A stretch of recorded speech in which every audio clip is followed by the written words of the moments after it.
ওকে আমি বুঝি যে ঠিক আছে সে আমাকে ভালোবাসে, হয়তো বা ভালোবাসার ক্ষেত্রে রাখতেও পারে, তার পাশে থাকলে হয়তো বা তার ভালো লাগে।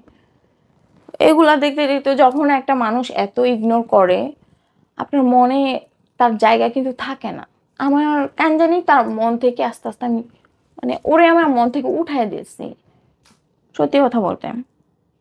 তো আমি যখন এই কথাগুলো, আমি ওর মুখের সামনে কখনোই কোনো কথা বলতে পারি না। আজকে এই যে এই কথাগুলো ক্যামেরার সামনে আমি বলতেছি, আমি জানি না পরবর্তীতে আমার কি অবস্থা হবে।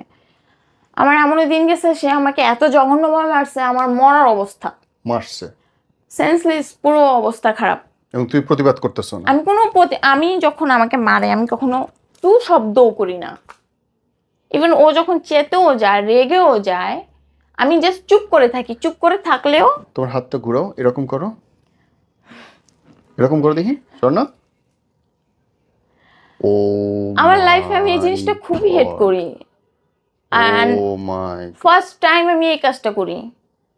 কারণ একটা মানুষ ইগনোর করতে করতে, অবহেলা করতে করতে, টর্চার সহ্য করতে করতে যখন মানে আমি না মানে শর্ট খেয়ে যাই। যে ছেলেটা আমার জন্য ঘন্টার পর ঘন্টা 24 ঘন্টা সে আমার ফোনে লাইনে থাকতো, আমি কোথায় যাইতাম, আমি কোথায় শুটে যেতাম, সে আমাকে আগায় দিত।